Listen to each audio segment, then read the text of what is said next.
Class लेने के लिए कानपुर के सर आए हुए हैं गौरव गर्ग जी, जो कि 2016 के IAS अफसर हैं। आपने कई डिफरेंट्स अपने डिपार्टमेंट में कई जगह पे काम किया है, जैसे इन्वेस्टिगेशन हो गया, और सर की कई स्पेशलाइजेशन है इन्वेस्टिगेशन में, रिकॉर्डिंग के स्टेटमेंट्स में, ड्राफ्टिंग में, टीम बिल्डिंग बनाने में सर का बड़ा रोल रहता है। और सर आयुर्वेद के भी अच्छे ज्ञाता है। तो सर से अनुग्रह करेंगे कि सर आज का क्लास BQ पे आप लें। अभी कुछ स्ट्रेंथ कम है, बच्चे आ रहे होंगे जी, हाँ आते रहेंगे बच्चे। तो मेरा नाम गौरव दत्त है और मैंने इन्वेस्टिगेशन विंग में कुछ देर काम किया है। आज 3 लेक्चर लेने के लिए कहा गया है। तो व्हाट आई हैव डन है, मैं तीनों लेक्चर्स तो स्पेशली जो आपका recording of the statement lecture है, इन्हें मैं मर्ज करके आपसे बात करना चाहता हूँ। उसका कारण बड़ा साधारण है और वह ये है, सब लोग हिंदी में सहज है, मैं नहीं हूँ, मेरी प्रथम भाषा ना ही द्वितीय भाषा हिंदी है, तो मैंने यहीं आकर सीखी है उत्तर प्रदेश में हिंदी। तो थोड़ा सा अगर कोई शब्द अंग्रेजी के आए तो आप ना समझ आए तो मुझे बता दीजिए।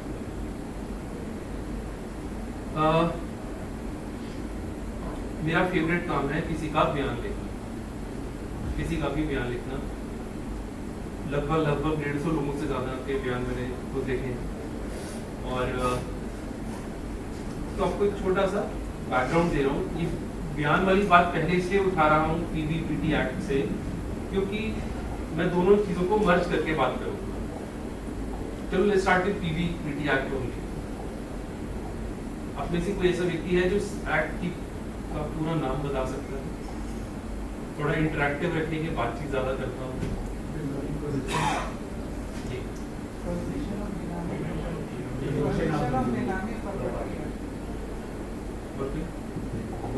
बस एक शब्द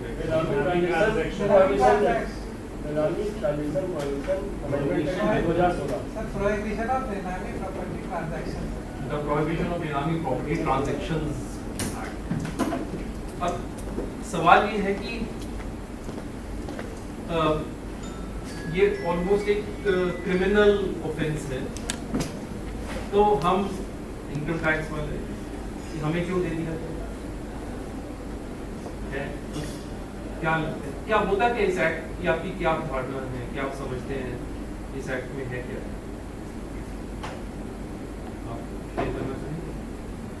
सर जैसे बेनामी ट्रांजैक्शंस को पहले आइडेंटिफाई किया जाए और ऐसी प्रॉपर्टीज जिसमें कि कोई ओनर या तो रियल ओनर नहीं है, मतलब फिक्टिशियस नेम से है या कहीं इस तरह से है, नाम किसी और का है, बेनामीदार कोई और है। तो जैसे कि मैं पंजाब से आता हूँ, वहाँ ना बड़ा एक अच्छा तो नहीं कहना चाहिए, कल्चर डेवलप हो गया था। लोग क्या करते थे, जैसे भैंस और समझ रहे गाय से एक दूसरे के इन नामों पे संपत्तियां खरीदते थे। तो ये संपत्ति कोई ऐसे क्यों खरीदेगा? अपने नाम को पैसा कमाने के लिए, पैसा खपाने के लिए, इनकम टैक्स से पैसे टैक्स ना देना पड़े, उसके दूसरे नाम पे बेनिफिट्स अपना। हाँ, लेकिन हम ऐसा क्यों करें? कोई व्यक्ति ऐसा क्यों करेगा? तो सर टैक्स बचाने के लिए करते हैं। एक कारण हो गया टैक्स बचाना। किसी के पास कैश आ गया, अब कैश को खर्चने की तो सीमा है, अब कहाँ खर्चेंगे कैश, है ना? अगर कोई व्यक्ति कैश कमा ले आज की 2024 की तिथि में, तो बड़ा मुश्किल है उसके लिए इस कैश को खर्चना। अब रोजमर्रा के खर्चे कितने कर लेगा? 1 लाख, 2 लाख, 1 महीने का कितना खर्चा कर लेगा? तो अंत में उसको पैसा खपाने के लिए कहीं रखना पड़ेगा। You have to park the money, जिसे कहा जाता है। अब मनी पैसे का करेंगे क्या? एक काम आप कर सकते हैं, अमेज़न से शॉपिंग कर लें। कितनी करेंगे? कोई लग्जरी गुड्स खरीद लेंगे,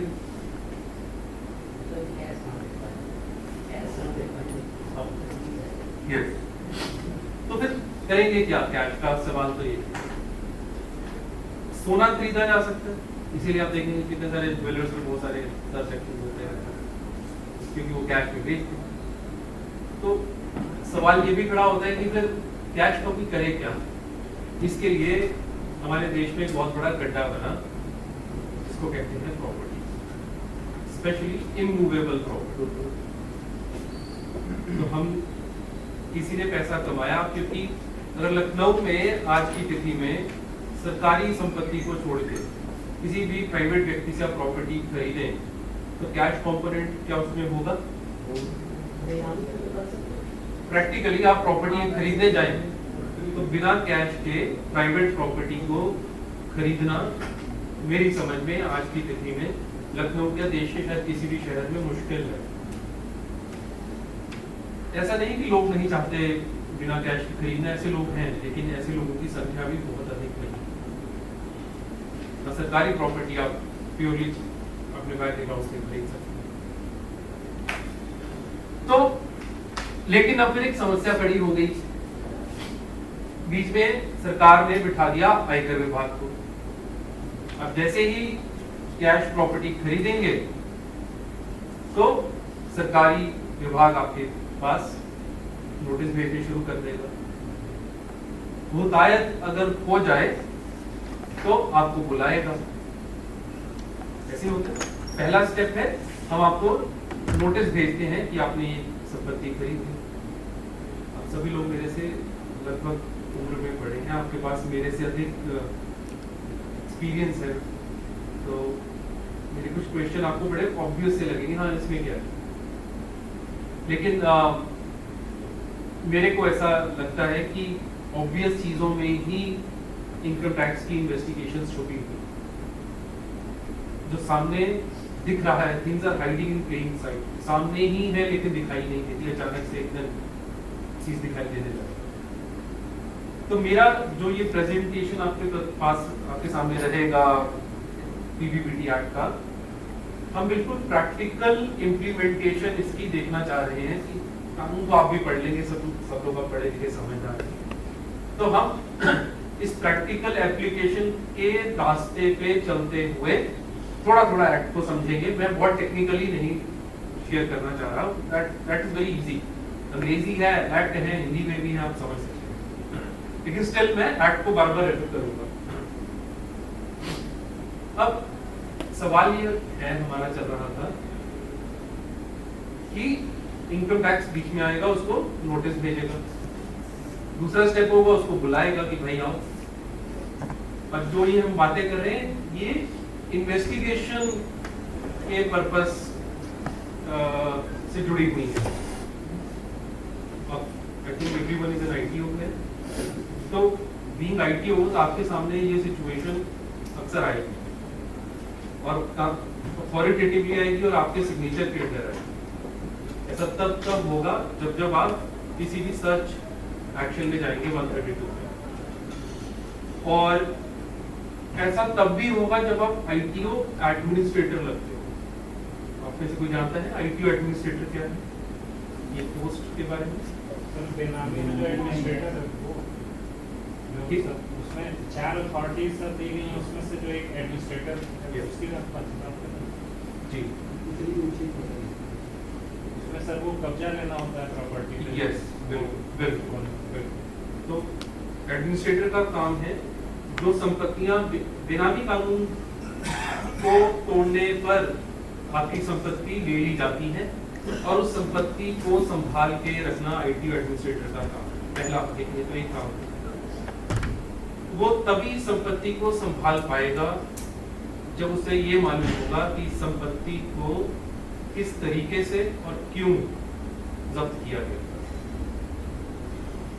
अब दूसरा कार्य उसका है प्रोसिक्यूशन प्रोसीडिंग्स भी आईटीओ एडमिनिस्ट्रेटर लॉन्च कर सकते हैं। तीसरा, जब आप किसी भी 132 की प्रोसीडिंग में जाते हैं तो उस समय उस व्यक्ति का जिसका बयान लिखा जाएगा वो क्रिटिकल इंपॉर्टेंस का है। ये बात कैसे साबित होगी ये संपत्ति बेनामी है, उस समय आपकी जरूरत इस एक्ट की समझ की आवश्यक हो जाएगी।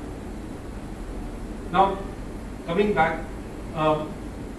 तो तीसरा स्टेप हो गया, पहला हो गया कि हमने नोटिस भेजा, दूसरा उसे बुला लिया, तीसरे स्टेप में हम ही उसके पास उठते चले गए। इसी यही संरचना है इनकम टैक्स एक्ट की। हम एक एक स्टेप करके एस्केलेट करते हैं, सीधा मिसाइल नहीं मारते। ना एक आपने मुझे कारण बताया कि कोई व्यक्ति बेनामी संपत्ति क्यों खरीदता है, क्योंकि वो आयकर विभाग से बचना चाहता है। कोई और कारण नहीं? कई प्रॉपर्टी में डीम रेंट वगैरह दिया जाएगा क्या? डीम इनकम का बहुत प्रॉपर्टी हाँ बिल्कुल, आयकर विभाग में आ गए वो तो। उसमें सोर्स होते नहीं, ये सब कुछ इनकम टैक्स एक्ट के अधीन आ गया। लेकिन सवाल ये है कि अभी भी मैं संपत्ति क्या किसी और कारण से भी किसी अन्य के नाम पे खरीद सकता हूँ, स्पेशली उत्तर प्रदेश में। सर इलीगल एक्टिविटीज से जो पैसा आता है, बिल्कुल ये एक चीज हो सकती है, लेकिन उसका जो डोमेन है, अगर क्राइम की परिभाषा में हम चले जाते हैं तो फिर वो ईडी पीएमएलए में चला जाता है, वो साधारणतः उसको फिर ईडी ही देखता है। कोई और कारण मैं किसी अन्य के नाम पे संपत्ति खरीदना चाहूँ। उत्तर प्रदेश में एक कानून है जिसे यूपी रेवेन्यू कोड कहते हैं। इसके अंतर्गत धारा 98 है शायद, जिसमें लिखा गया है कि अगर बेचने वाला व्यक्ति एससी है, शेड्यूल कास्ट कैटेगरी से है, तो वो उसकी संपत्ति को सिर्फ शेड्यूल कास्ट व्यक्ति खरीद सकता है, एक एक्सेप्शन थी कि डीएम उसकी परमिशन थी। अब ये डीएम से जो परमिशन ली जाती है, ये बड़ी टेढ़ी चीज है। वहां पे बड़ा मुश्किल उनका तंत्र है और उसमें से निकल के जाना आम लोगों के लिए बड़ा मुश्किल है।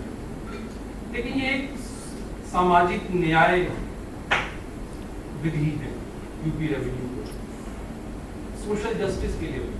क्यों? एक एससी कैटेगरी के व्यक्ति जिसके पास जमीन नहीं है, उससे कोई जबरदस्ती जमीन ना खरीदना, उससे उसको बचाने के लिए।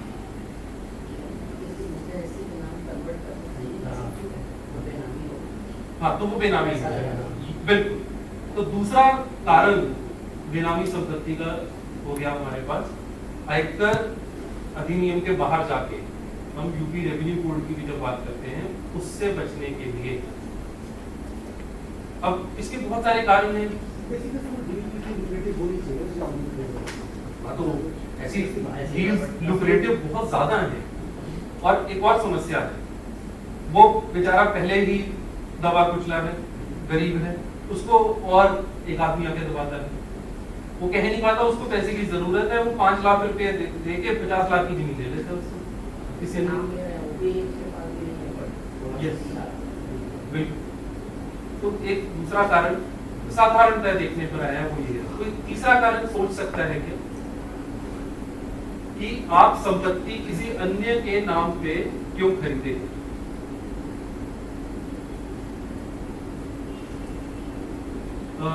एक कारण जो मैंने पाया है वो है फैमिली डिस्प्यूट्स। आपके पास पैसा पड़ा है और अपने नाम पे आप खरीदना नहीं चाहते, भाइयों में झगड़ा हो गया, पति पत्नी में झगड़ा हो गया, बल्कि मेरे पास एक केस था, उसके अंदर पति पत्नी आपस में लड़ पड़े। पत्नी ने 125 सीआरपीसी का, भारतीय न्याय बीएनएसएस के अंडर उसने एप्लीकेशन डाल दी कि मुझे मेंटेनेंस दी जाए। तो हस्बैंड ने क्या किया,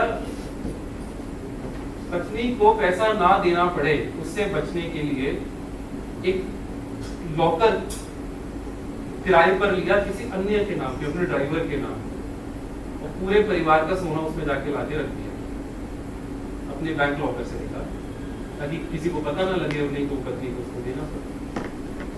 तो ये बड़ा इंटरेस्टिंग सा एस्पेक्ट निकल कर आया कि कैसे उसने मेंटेनेंस, आप समझते हैं मेंटेनेंस होता है कि जब तलाक की कार्रवाई होती है तो उस समय कोर्ट कहती है कि पत्नी को अपना जीवन यापन करने के लिए कुछ पैसों की आवश्यकता है और कोर्ट तय करती है कि उसको कितना पैसा देना चाहिए, और इसके लेकर बड़े झगड़े रहते हैं। अब क्या तय हुआ कि इस व्यक्ति ने क्या किया, अपना सारा पैसा, प्रॉपर्टी अपने ड्राइवर के नाम पे लेनी शुरू। सो द पर्पस, लिख सकते हैं? हाँ,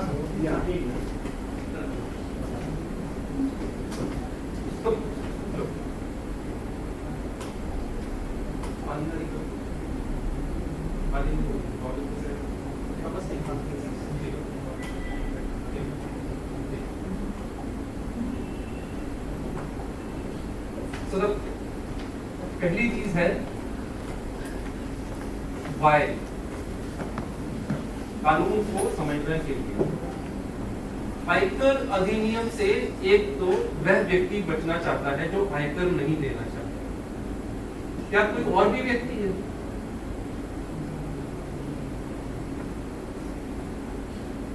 करप्शन, बिल्कुल। तो वो संपत्ति आमतौर पे इसीलिए किसी अन्य के नाम पे खरीदना चाहता है। इसलिए बहुत सारे सरकारी लोग क्या करते हैं, अपनी पत्नी के नाम पे संपत्ति लेना चाहते हैं। तो ये गलत है कि ठीक है? अलाउड होना चाहिए कि नहीं?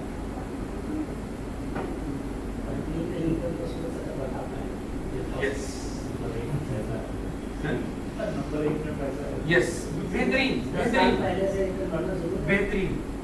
मैं हमेशा जब भी बात होती है, मैं हमेशा सबको कहता हूँ, जो इनकम टैक्स डिपार्टमेंट का आईटीओ कार्डन है, वन ऑफ द स्मार्टेस्ट लेकिन one of the most under utilised, सबसे समझदार में से, क्योंकि नॉलेज बड़ा जबरदस्त है, लेकिन जो जो अमाउंट ऑफ वर्क उन्हें एलोकेट किया जा रहा है वो शायद बढ़ाने से। लुक एट दिस राइट, बड़ा टेक्निकल बात बोली आपने, बिल्कुल कानून को लिखने वाली आपने बात की कह रही है यहाँ पे। तो हमने बेसिकली इस बातचीत में अभी जो पढ़ा है वह है definition of what is prohibition, बेनामी एक्ट, बेनामी प्रॉपर्टी। आगे दिखाने से पहले मैं आपको, तो ये बात तय है कि लोग बेनामी संपत्ति खरीदते हैं और उसके हमें कारण समझ हैं। बहुत सारे सीनियर ऑफिसर्स भी ऐसा करते हैं, सिविल सर्विसेज वाले भी और सिविल सर्विसेज के बाहर भी, चाहे वो सरकारी डॉक्टर हो, सरकारी इंजीनियर्स हो, IAS, IPS, IRS, बहुत सारे लोग ऐसा करते हैं। अनफॉर्चुनेटली ऐसा नहीं होना चाहिए, लेकिन हो रहा है। अब वो अपने नाम पे नहीं ले सकता, जैसा आपने कहा सिविल सर्विस कंडक्ट रूल्स आ जाते हैं। पत्नी के नाम पे ले सकता है, अलाउड है बेनामी संपत्ति लेना पत्नी के नाम पे, लेकिन पैसा का सोर्स, आपके पास वो पैसा खरीदने के लिए कहाँ से आया या पत्नी के पास पैसा कहाँ से आया, वो अगर क्रूड भाषा में कहना चाहे तो 2 नंबर का पैसा नहीं है। हाँ, लेकिन फिर भी आप साधारण है एक्चुअली हाँ बिल्कुल बिल्कुल आपने सही बात की। मेरे पास एक केस था, 140 संपत्तियां उस सरकारी आदमी ने खरीदी, 140 प्रॉपर्टी। आप सोच कर देखिए, 140 प्रॉपर्टी प्लॉट, कितने छोटे से छोटा भी हो, 100 गज का भी हो, 100 गज का था नहीं, मिनिमम साइज 1 एकड़ था उसका। तो उस व्यक्ति ने खरीदी। अनफॉर्चुनेटली सुप्रीम कोर्ट की जजमेंट आई थी, उसका नाम था गणपति डीलकॉम प्राइवेट लिमिटेड, कोलकाता से ऑर्डर हुआ था। तो उसमें सुप्रीम कोर्ट ने कह दिया कि 1 नवंबर 2016 से पीछे वाले केसेस को आयकर विभाग इन्वेस्टिगेट नहीं कर सकता, हम उसको अटैच नहीं कर सकते। उसका भाग्य अच्छा कि लगभग सारी संपत्तियां, लेकिन उसके बाद भी कम से कम 10-12 संपत्तियां हमें बाद की भी मिली। I'll come to that. I'll refer to this case. हम ये बात क्लियर होगी कि बेनामी संपत्ति खरीदना निषेध है, मना है। और क्यों खरीदते हैं हमें ये भी समझ आता है। पॉलिटिशियंस, लॉट ऑफ पॉलिटिशियंस, तो ऐसा कैश की बड़ी समस्या है, इसको करो क्या, हाँ करो। अब और लोगों के पास, जिनके पास कैश है, उसकी जो मात्रा जिससे हम डील करते हैं, हम कोई 50 लाख 1 करोड़ के कैश की बात नहीं कर रहे हैं। किसी के पास 100 करोड़ कैश है। अभी रिसेंट हाल फिलहाल में देखिए, पिछले 5 साल में 100 करोड़ के कैश कई जगह मिल रहे हैं। तो क्यों मिल रहे हैं? लोग बेचारा बेनामी संपत्ति भी खरीदी।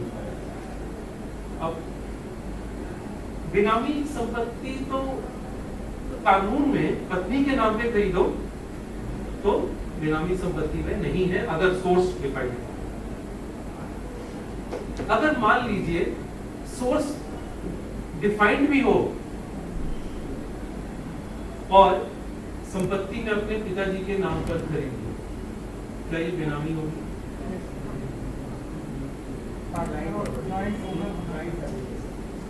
नहीं, जॉइंट नहीं, उन्हीं के नाम पे जॉइंट क्यों रखे मत पेमेंट करेंगे। हाँ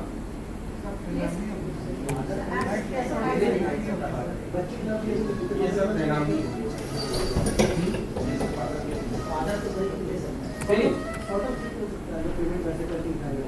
नहीं नहीं, ना गिफ्ट है, हम नए फैक्ट्स की ऐड करेंगे। सर सिचुएशन इतनी है कि मैंने अपने फादर के नाम पे संपत्ति खरीद ली है और सोर्स में डिफाइंड है। पैसा मेरे अकाउंट से जा रहा है। हाँ 100%।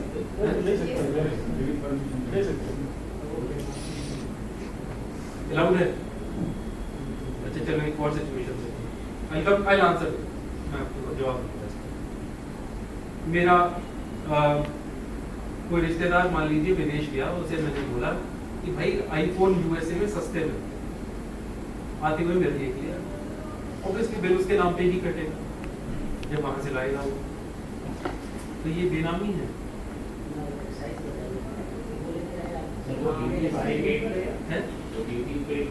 अब उसने खरीदा, उसके बाद मैंने उसको पैसा दे दिया।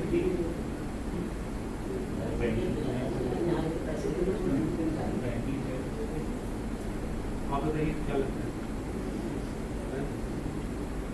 नहीं है बेनामी।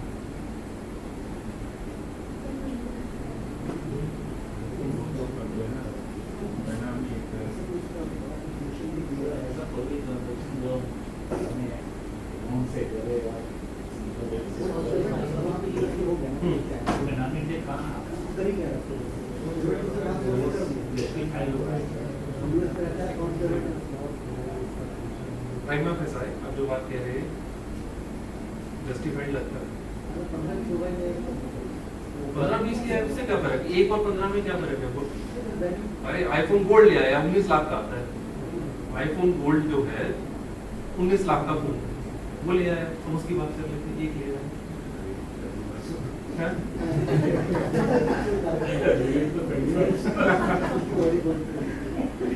देखो उन्होंने वो क्या है, एक बड़ा जबरदस्त फोन है, वो आपको पहले चिट्ठी भेजते हैं कि आप इस काबिल हैं कि हमारा फोन खरीद सकते हैं। ये बॉलीवुड के लोग, ऐसे लोग जिनको शोबाजी का काम होता है, जिनका बिजनेस शोबाजी से चलता है, वो लोग खरीदते हैं। उनको हमेशा चमकती हुई चीजें चाहिए, इसलिए उनकी जरूरत है। तो फिर अगर 19 लाख का हो जाए तो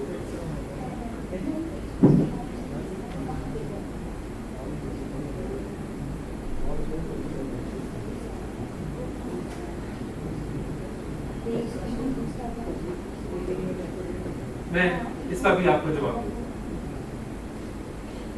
लेकिन ये बात पहले हम समझ लें कि फर्स्ट स्टेप इज बेनामी संपत्ति कोई क्यों खरीदता है, हमें ये क्लैरिटी हो गई। लेकिन बेनामी संपत्ति किसको माना जाएगा? लॉ जो है ना, जस्टिस कोर्ट में the rights law is an S law गदा है, ऐसा क्यों लिखते हो? क्योंकि उसको सामने खड़ी हुई चीज नहीं दिखाई दे रही, नहीं समझ आ रहा, सिर्फ उसी को कानून माना गया जो कि लॉ के अंदर लिखा गया। ओके, बिना लाइसेंस के ड्राइविंग करना इज पनिशेबल, चलान हो जाए। लाइसेंस घर छोड़ के चले गए और हमारे फोन में भी नहीं है, लेकिन लाइसेंस है,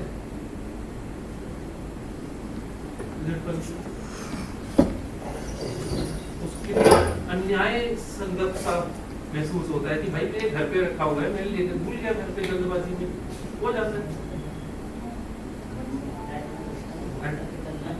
अभी लास्ट डेट निकली रिटर्न भरने की, मैंने लास्ट डेट पे की भरी, वो एक्सटेंड करते हैं तो बैठे लोग फिर भी लास्ट डेट पर ही पूरा। मैं ये बात इसलिए आपको बता रहा हूँ ताकि हम इस चीज को समझ पाए कि लॉ वही है जो लिखा जाए। अगर एक व्यक्ति आत्महत्या करने की ओर जाता है, कैसे जाता है समझिए। अपने शरीर पर उसने एक बम बांधा और उसने कहा कि साहब आज हम पॉलिटेक्निक चौराहे पे इतना जाम होता है, इसको उड़ा दें। और वो गया, तार खींची और बम फटा नहीं। तो अटेम्प्ट टू सुसाइड पहले पनिशेबल होता, आत्महत्या का प्रयास करना पहले इसकी सजा दी जाती और अब नहीं। तो हाँ, एक तो जिसने ऐसा प्रयास किया वो परेशान था किसी कारण से, जेन्युइन कारण से। वो डिप्रेशन में था तो उसको कानून ने कहा भी हम एक तो बेचारा पहले डिप्रेशन में जाती करके हम और उसको सजा दे दें। तूने मरने की कोशिश की क्योंकि बच गया तो हम मारे, ऐसा कानून में प्रावधान है। लेकिन ये हटा देगा, हाँ किसी और धारा में चला जाएगा व्यक्ति, लेकिन अब अटेम्प्ट टू सुसाइड में ये बम फोड़ने जो बम नहीं फोड़ पाया उसको सजा नहीं। आपको बड़ा न्याय इसे कैसे भरे, ये तो गलत है। कोशिश तो फिर तो बात ही खत्म होगी। लेकिन क्वेश्चन इज वेरी सर्वाइव्स। मैं आपको एग्जांपल इसलिए दे रहा हूँ टू अप्रिशिएट दिस पॉइंट कि कानून वही है जो लिखा जाए, जो एक्ट में लिखा हो, हम उसके बाहर नहीं जा सकते। यस, ये बात इसलिए इतनी इम्पोर्टेंट है टू आंसर दीज क्वेश्चंस। क्या मैं अपने फादर के नाम पे संपत्ति ले सकता हूँ? इसके लिए एक्ट को देखते हैं। बहुत ज्यादा मैं ऐसे ही हमेशा से टीच करता रहा हूँ। आई हैव अराउंड, मेरे पास लगभग 1.5 लाख स्टूडेंट्स हैं मेरे पूरे इंडिया में, और तो मैं हमेशा बातचीत के माध्यम से मुझे लगता है कहीं समझाया जा सकता है। तो ये बात इसलिए अब समझनी आवश्यक हो गई कि बेनामी संपत्ति क्या है। पहली बात तो किसके नाम पर मैं ले सकता हूँ, और दूसरी बात बेनामी संपत्ति क्या है। क्या बेनामी संपत्ति मोबाइल फोन हो सकता है कि सिर्फ जमीन हो सकती है?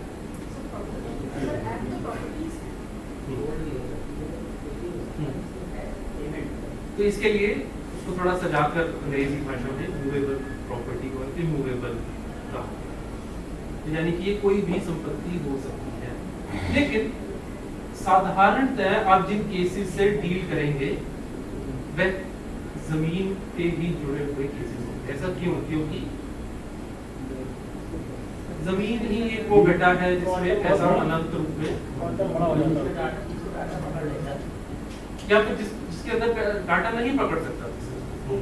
अगर किसी को आपने 10 करोड़ कैश दे दिया जमीन खरीदते हुए, वो नहीं पूछेगा, वो तो कागज फाड़ के फेंक देते हैं, तो पकड़ेंगे कैसे? क्या प्रॉपर्टी में कैश ट्रांजैक्शन कैसे पकड़ेंगे? ये मैं क्वेश्चन इसलिए डिस्कस कर रहा हूं कहीं आपको ये ना लगे कि हम टॉपिक से डिवाइड हो रहे, सो दैट प्रैक्टिकल इन्वेस्टिगेशन कैसे हो रहा है, कानून लागू कैसे हो रहा है और कानून क्या है, ये सभी प्रश्नों के उत्तर आपको एक साथ मिल जाए।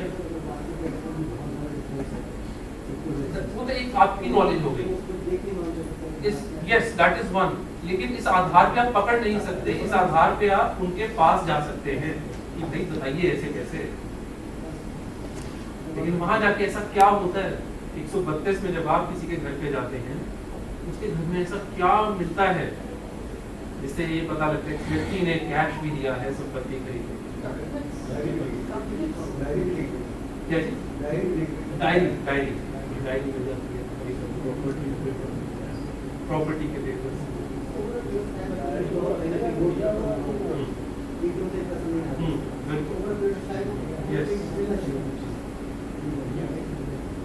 तो आप उसके घर में जाते हैं, कहीं पे रिटर्न रिकॉर्ड मिलता है। Is it admissible? Yes, it is admissible in law. But is it admissible against the person जिसके विरुद्ध वो कागज लिखा है। एडमिसिबल शब्द का अर्थ है कि क्या कानून इसको एक सबूत मानता है? स्टेटमेंट रिकॉर्ड करिए तो स्टेटमेंट रिकॉर्ड करते हैं। अगर मान लीजिए स्टेटमेंट ना रिकॉर्ड हो तो क्या वो सबूत है?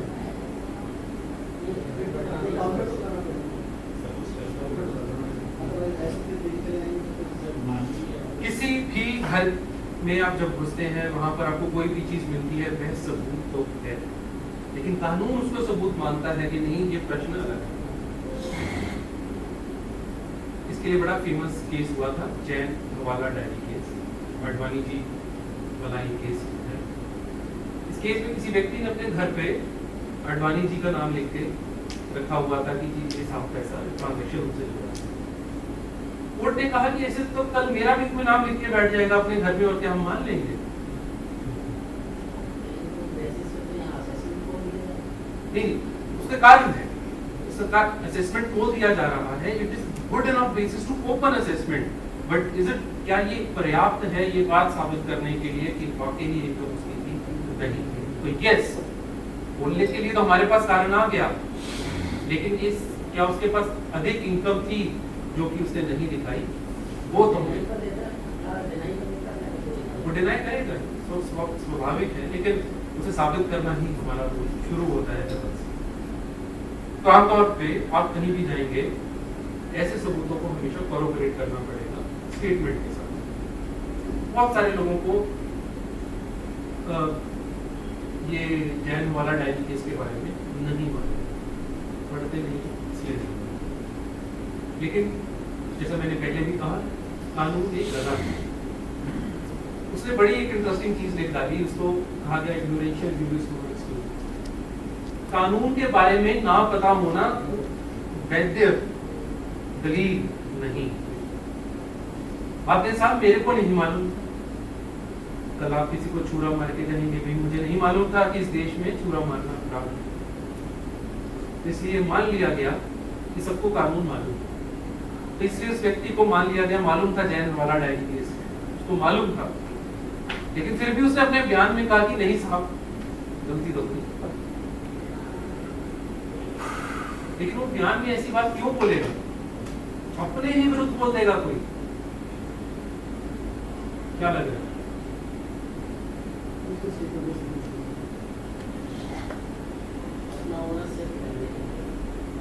आपको? क्या लग रहा है?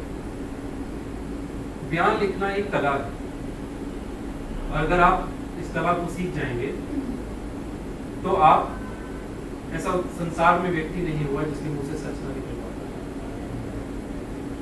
ऐसा अभी तक तो कोई नहीं।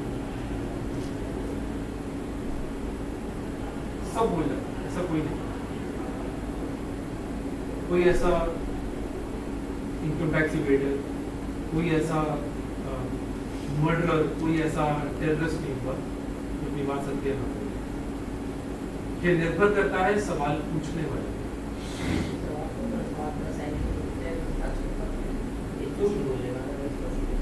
नहीं, कहीं ना कहीं से तो चीजें निकल आती, तो इसलिए वो बोलेगा। दूसरा, आप किसी के घर में जब जाते हैं तो वहां पर आपको कई बार ऐसा बड़ी खतरनाक चीज है, वैसे देखिए, मनी इज वन थिंग।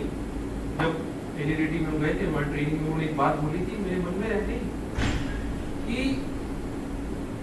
लोग अपने मरे हुए बाप को बोल सकते हैं, कैसे बोल सकते हैं? तो पैसे को वो नहीं बोलने को तैयार है, तो पैसा बड़ा लोगों को प्रिय होता जा रहा है। इसलिए नहीं कि वो खर्च पाएंगे ना, उसको ऐसा लगता है जैसे गन है, अगर आपके हाथ में मैं किसी गन पकड़ी तो किसी ने AK-47 पकड़ी आज तक? Seriously, I have read it, मैंने पकड़ी। अगर आप उसे पकड़ेंगे तो आपको ऐसा महसूस होता है कि मैं दुनिया का सबसे ताकतवर आदमी। सत्यता नहीं है कि मैं ताकतवर हो गया, लेकिन ऐसा महसूस होने लग जाता है। पिस्टल पकड़ी आप, कैसा महसूस होता है? अच्छा लगता है। आपको मालूम आप पिस्टल नहीं चला सकते, फिर भी अच्छा लग रहा है। सेम चीज है पैसे की से जुड़ी। पैसा जैसे ही हाथ में किसी के आता है, किसी भी रूप में, चाहे वो क्रिप्टो करेंसी के रूप में आए, चाहे वो कागज के रूप में, चाहे वो करेंसी के रूप में, इंसान को ऐसा लगता है कि मैं बड़ा सिक्योर्ड हो गया। किसी को लगता है उसके बच्चे सिक्योर्ड हो गए, किसी को लगता है कि मेरे सपने सच हुए, उसके सब होता कुछ नहीं। तो इसीलिए इंसान की कमजोरी है, इसीलिए इसे मेरे सब्जेक्टिव एक्सपीरियंसेस और मेरी समझ है। आप मेरे से डिसएग्री भी कर सकते हैं, ऐसा नहीं कि मैं 100% सही ही हूँ, लेकिन ऐसा मैंने साधारण कर पाया होता हूँ। अब वो कागज संभाल के रखता है, कौन से कागज को वो संभाल के रखता है जिससे साबित हो जाए कि इसमें कैश है। किसी के घर में अगर सर्च एक्शन हो, वहां पर आपको एक कागज मिलेगा। मैंने आपको कारण बताया कि उसने वो कागज क्यों संभाल के रखा होगा, इसके ऊपर लिखा है कि उसने कैश लिया। आपने संपत्ति खरीदी, मान लीजिए कोई, जिस व्यक्ति से आपने संपत्ति खरीदी उसके घर पे रेड होगी, उसके घर में आपको एक कागज मिलेगा जिसके ऊपर ये लिखा हुआ होगा कि कैश इतना था, और वो डायरी नहीं। डायरी से क्या हो रहा है? डायरी को संभाल के रखने से कुछ नहीं होगा। ऐसा कौन सा वो कागज है? मान लीजिए आपने मेरे से संपत्ति खरीदी, मैंने आपको संपत्ति बेची, आपने मुझको कैश दिया, मैंने उस कैश को संभाल के रख लिया, लेकिन अपने आप साथ ही में कागज संभाल के रखूंगा जो ये साबित करेगा कि आपने मुझे कैश नहीं, क्योंकि कैश तो आप नहीं ढूंढ पाएंगे, लेकिन वो कागज फिर भी मैं संभाल के रखता हूं। उस कागज को कहते हैं एग्रीमेंट टू सेल। क्या हिंदी में एग्रीमेंट टू सेल? अब ये वर्ड क्यों इंपॉर्टेंट है, ये मैं आपको सब बेसिस दे रहा हूं इस एक्ट को समझने के लिए। ये कानून आप चुटकियों में समझ जाएंगे अगर आपके पास ये सारे बेसिस हैं। 1 साल मैंने इसीलिए इसी के ऊपर काम किया है। पिछले अब तो मेरी ट्रांसफर हो गई यहाँ पे, मुझे कानपुर बोला है इंट्रोडक्शन, मैं लखनऊ में ही पोस्ट हुई। Before that I was in BPU. तो इस फाइनेंशियल ईयर के पहले 3 महीने में हमने 14 प्रॉपर्टीज अटैच की थी और लगभग 400 नोटिस दिए। It is more than multiple years combined. ऐसा इसलिए हुआ क्योंकि उसके पिछले 8 महीने में सिर्फ समझने में लग गए कि ये क्या चीज है, क्योंकि हम इनकम टैक्स एक्ट से रोज डील करते हैं, इससे रोज नहीं करते तो उतनी समझ नहीं। तो एग्रीमेंट टू सेल एक चीज है, एग्रीमेंट टू सेल, SELL। यहाँ कानपुर में मैंने ऐसा देखा था, लोग इसको एग्रीमेंट टू सेल कहते हैं। ये एग्रीमेंट टू सेल, अब पहले इसको भी समझ लेते हैं इसमें आगे बढ़ने से पहले। क्या होता है एग्रीमेंट?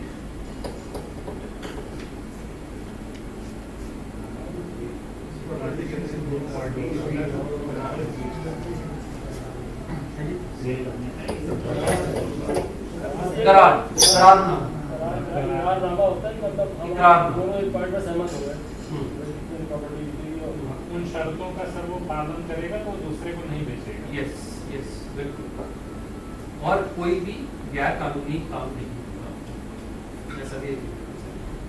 अब लोग क्या करते हैं, आपने मेरे से जब संपत्ति खरीदी और कैश दिया, और मैंने अभी आपके नाम संपत्ति थोड़ी ना कर दी, दिया हम लेते चले। तो अपने आप को सिक्योर करने के लिए एग्रीमेंट टू सेल के अंदर ये बात लिख दी जाती है कि मैंने इनको कैश 5 करोड़ दिया, उसमें सच बात लिख दी जाती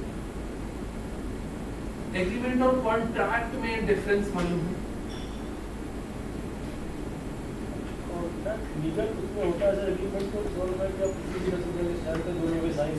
Agreement,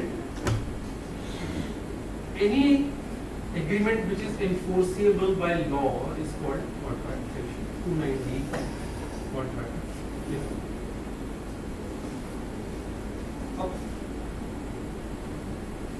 यानी कि वह समझौता जो कानून के द्वारा जिसको लागू किया जा सके उसे कॉन्ट्रैक्ट कहा जाता है।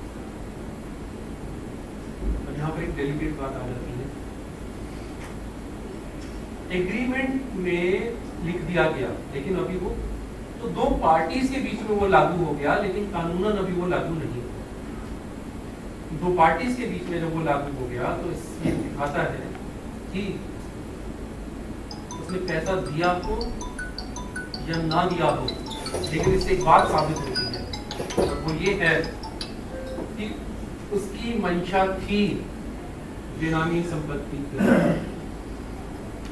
क्योंकि जब मैं दो लोगों के बीच में, मेरे से आपने एग्रीमेंट किया, आप संपत्ति खरीदना चाहते हैं, आपके पास पैसा है, ये संपत्ति बेचने वाले हैं, ये पैसा मुझे दे देते हैं, ये संपत्ति मेरे को देते हैं और ये पैसा इनको देते हैं।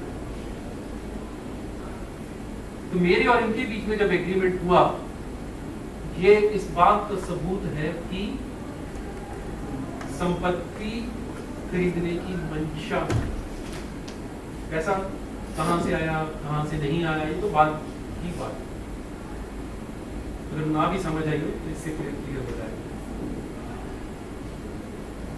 पहला, अब बेनामी संपत्ति कब हो सकती है, इसके कई उन्होंने डेफिनेशन दी कि इन परिस्थितियों में हम संपत्ति को बेनामी संपत्ति कहेंगे।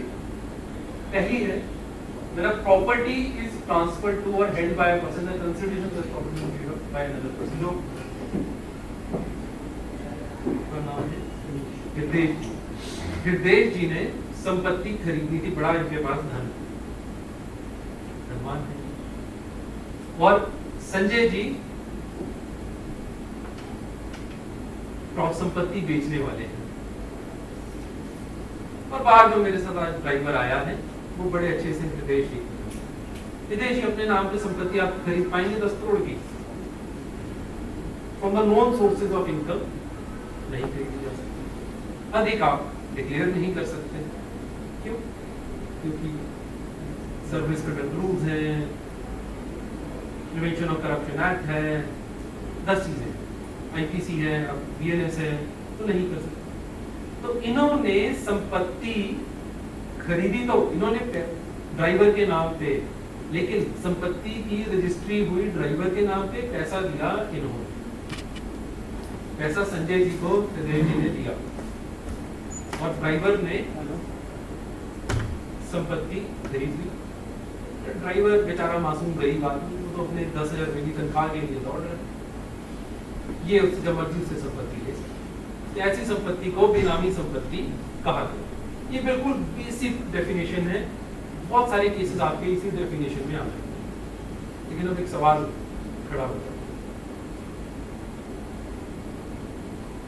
इन्होंने ड्राइवर के नाम के अकाउंट में पैसा ट्रांसफर कर दिया, ड्राइवर के अकाउंट से पैसा इनके पास आ गया, तो क्या फिर भी ये बेनामी है? ड्राइवर कहेगा साहब मैंने इनकम टैक्स नहीं दिया, आप अब ले लो।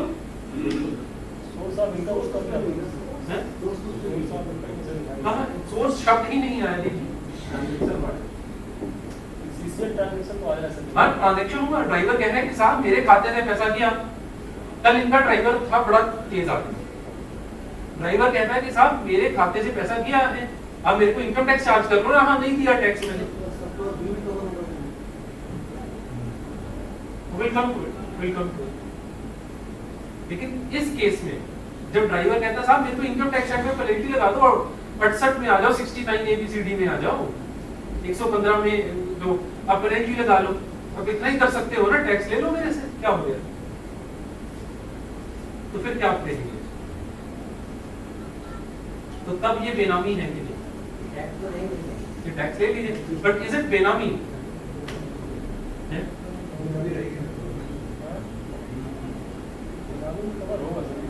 क्यों? क्योंकि सर ये मतलब बेनिफिट उसको मिलेंगे जो नहीं इनको मिलेंगे, ड्राइवर को नहीं। ये चीज हम लोग को तो स्टेटमेंट में आप बात ये तो सही है, अगर वो कहे कि नहीं इनका कोई हो ही नहीं है, मैं ही इसका यूज कर रहा हूँ, स्टेटमेंट वहाँ पर बेनिफिट जिसको मतलब मिल रहा होगा वो दिए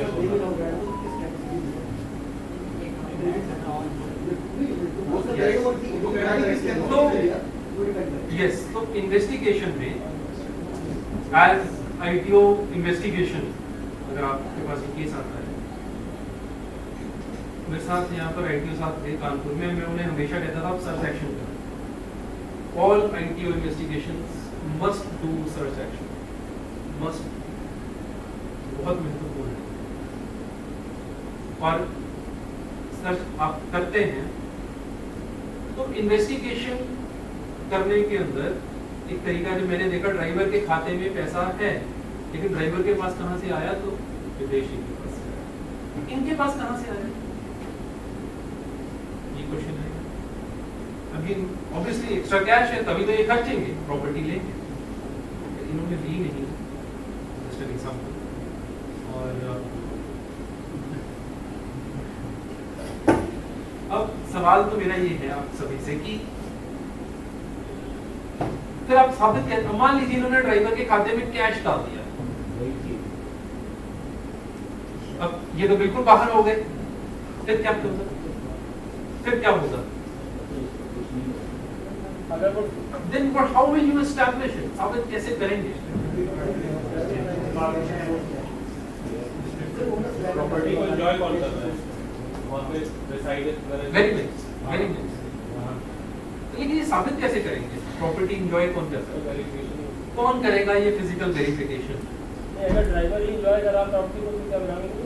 अगर वो डिनाई कर मतलब वो सोर्स ऑफ इनकम नहीं बता वेरी नाइस क्वेश्चन, बताइए। नहीं तो सर जब तक कंडीशन है तो जो उसके फ्यूचर बेनिफिट है वो अवेल करता है। अब ये दो परिस्थितियां आ गई। पहली बात तो ये बात कौन कैसे साबित होगी कि संपत्ति एंजॉय कौन कर रहा है? बताइए। स्टेटमेंट रिकॉर्ड एक तरीका हो गया, इसके ऊपर मैं आऊंगा।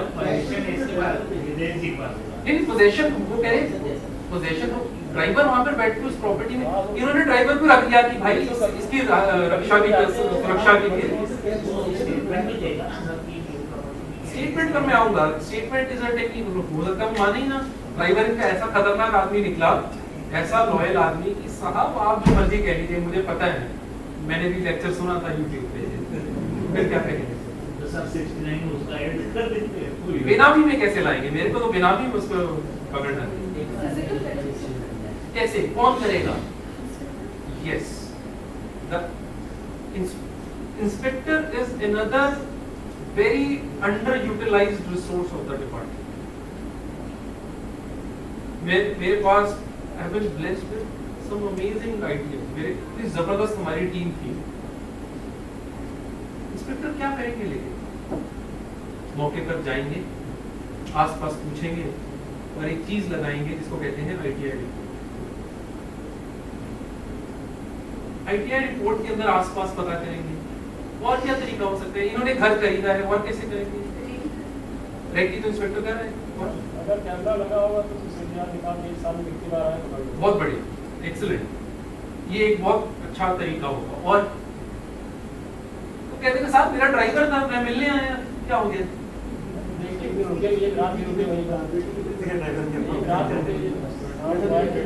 रात में आए सुबह गए।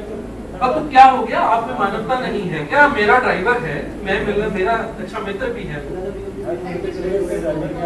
यस, बट यस आप देखेंगे कि उसका बिजली का बिल आया है, नगर निगम का बिल होगा, पानी का बिल है, सफाई का बिल है, और आप ये साबित करेंगे कि इस बिल की पेमेंट कौन कर रहा है। सर क्यों मतलब उससे जब वो प्रॉपर्टी ड्राइवर के नाम से खरीद चुके हैं तो ये सब कैसे देंगे? ऑब्वियस सी बात है, कैसे मतलब क्यों अपने अकाउंट से देंगे? वो कैश हो रहा है, लेकिन वो है ना कि हर व्यक्ति गलत कार्य जब करने जाता है तो गलतियां कहीं ना कहीं तो उनको छोड़ के जाएगा।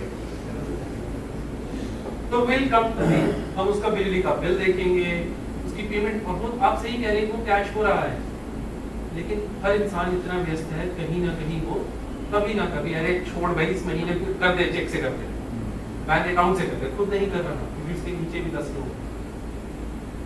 किसी बड़े बिजनेसमैन, कोई बड़ा पॉलिटिशियन जब भी होगा, उसके बिजली का बिल भराने वो खुद नहीं जाएगा, उसका एम्प्लॉई होगा। उसका जब एम्प्लॉई होगा उसको नहीं समझ कि साहब की ये बेनामी संपत्ति है, वो तो कह तो साहब की तो है, उसने थोड़ी ना रजिस्ट्री देखी।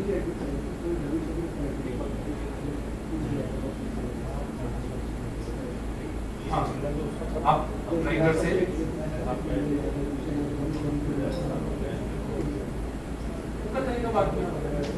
ड्राइवर कहता साहब इन्होंने मेरे को मार पीट के मेरा बयान लिख लिया, फिर आप क्या करेंगे? अब बयान में ऐसी कौन सी चीज करेंगे जिससे ये साबित हो जाए कि ड्राइवर बाद में मुकर ही ना पाए? what do you do in the statement that nobody is able to retract the statement?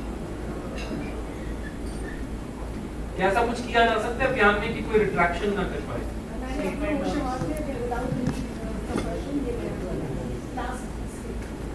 तो मैंने यस मल्टीपल चीजें, जैसा कि एक आपने कहा, लेकिन मैंने इसको मैं थोड़ा सा मॉडिफाई किया, क्योंकि ज्यादातर बयान टाइप होते हैं, तो हमने हर पन्ने के अंत में ये बात लिख दी कि हस्ताक्षरकर्ता हस्ताक्षर तभी करे जब ये बयान बिना किसी भय, दबाव, डर, धमकी, बल, जोर आदि के और पढ़कर ही हस्ताक्षर।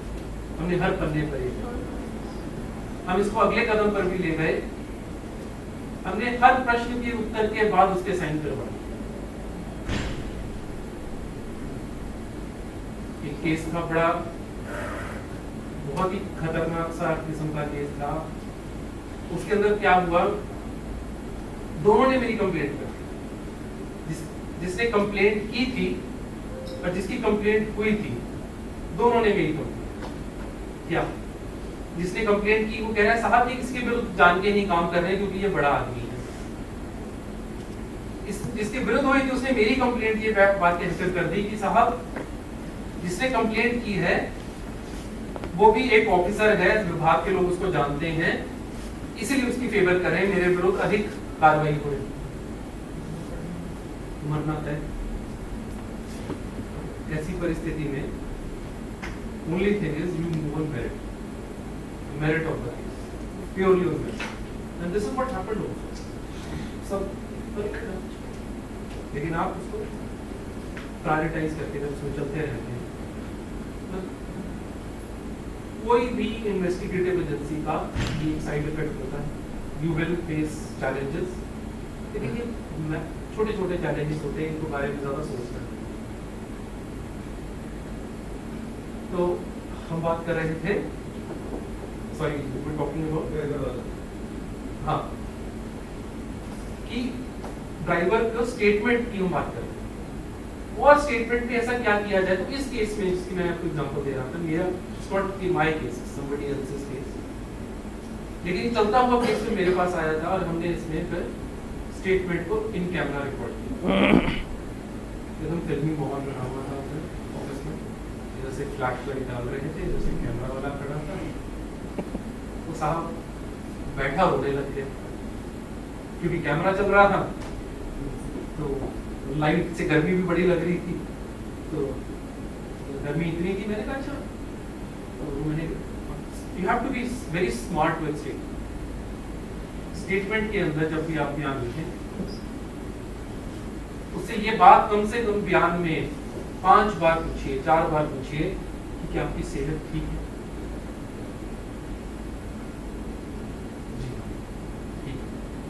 मैं मानसिक और शारीरिक रूप से स्वस्थ हूँ, इस बयान को ये शब्द आपके बयान में आने जरूरी है। रिट्रैक्शन का आमतौर पे कारण होता है कि मैं स्वस्थ नहीं था, मेरे को मारा गया। तो हो सकता है स्वस्थ ना हो, डायबिटीज है, क्या कर लेंगे, बयान तो लिखना है, तो कोई भी बयान एडमिट नहीं होगा क्या। इसीलिए आप बयान में लिखेंगे मैं शारीरिक और मानसिक रूप से स्वस्थ हूँ इस बयान को देने के लिए। हो सकता है कि मैं वैसे अस्वस्थ हूँ, लेकिन बयान लिखने लायक मैं हूँ।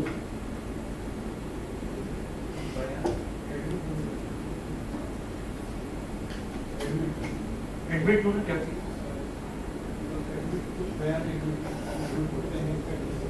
हाँ, तो एडमिशन होना यानी कि बयान का मंजूर होना, माना जाना, कानून के अंतर्गत उसे एक सबूत प्रमाण माना जाना जरूरी। हाँ, कोर्ट में कोर्ट करवा ले, कोर्ट स्वतंत्र है, लेकिन कोर्ट के पास ना समय है ना कोर्ट का ये कार्य क्षेत्र है। कोर्ट कर सकती है, लेकिन ये कोर्ट का कार्य क्षेत्र नहीं है। क्यों? क्योंकि court is not fact finding authority.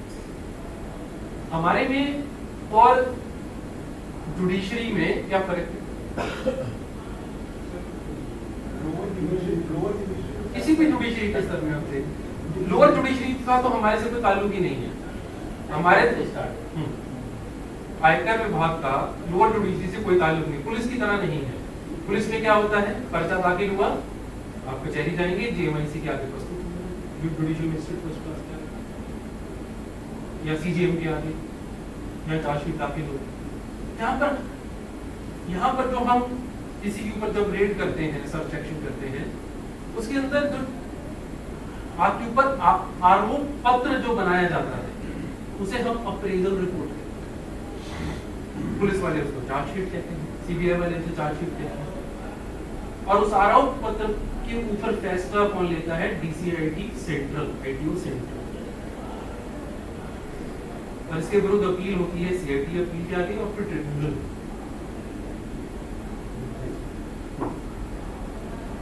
So the question I was asking कि rather thing I was sharing that आपके बयान में ये बात आनी चाहिए कि मैं इस बयान को देने के लिए स्वस्थ हूँ। बहुत सारे कहते हैं हमको ये मालूम नहीं सर क्या? Ignorance juris non excuse है। वो आपके रेस्क्यू के लिए आए थे ना, उसे कहिए कि महोदय कानून का ज्ञान ना होना ये दलील कानून कहता है मंजूरशुदा नहीं। नहीं सर, जो क्वेश्चन पूछेंगे अगर उसके अगले सूरत है कानून की शिकायत वाला है। हाँ बिल्कुल, जैसे ही कोई आपसे प्रश्न पूछे तो आप यही लिखिए। एक व्यक्ति था, मैं आगरा में बैठा था, उसका घी का व्यापार था, और जैसे ही उससे प्रश्न पूछा गया, 5 मिनट उससे प्रश्न पूछा गया, इसके बाद लेते हैं। उसने क्या किया? ऐसे दोनों हाथ, साहब मुझे नहीं पता। तो मैंने बयान में क्या लिखा? जैसे ही आयकर दाता से ये प्रश्न पूछा गया, उन्होंने आकाश की ओर दोनों हथेलियां उठाते हुए जोर जोर से हिलाई और कहने लगे मुझे नहीं। उनके चेहरे पर तनाव था। उनसे पूछा गया, उन्होंने प्रश्न का उत्तर देने से मना किया। तो उसका जो पूरा चित्रण है एक लेखक की तरह आप ध्यान में ले, आप उसको किसी कोर्ट में ले जाएं, जैसे ही प्रश्न पूछा गया उत्तेजना से आयकर दाता चिल्लाने लगे और कहने लगे मैं तुम्हें देख लूं। जैसे ही ऐसी बात है, सर ऑब्जेक्ट भी तो कर सकते हैं, आप वो ऑब्जेक्ट भी तो कर सकते हैं कि आप ये स्टेटमेंट में ऐसा नहीं लिख सकते। जैसे ही ये प्रश्न पूछा गया, आयकर दाता ने इसके ऊपर ऑब्जेक्शन रेज की और कहा कि आप ऐसा नहीं लिख सकते। आप ऐसा लिख देंगे, दुनिया की ऐसी कोई कोर्ट नहीं जहां पे ये स्टैंड करते हैं। ये हम सब इसलिए करते हैं, लोग रिट्रैक्शन करते हैं, अपनी कही हुई बात से मुकर जाते हैं। एक सर्च एक्शन हुआ था, हॉस्टाइलिटी तो हो जाता है। That's what hostile witness, लेकिन हम उसको तोड़ना चाह रहे हैं। कैसे तोड़ें इसको? मैं, आप शायद शुरू में थे नहीं, मैंने इस लेक्चर के शुरू में एक बात कही थी कि मैं तीनों लेक्चर्स को कंबाइन करके ही बात करूँ, यानी कि तीसरा जो लेक्चर है बयान लिखने को, तो चाय पीजिए।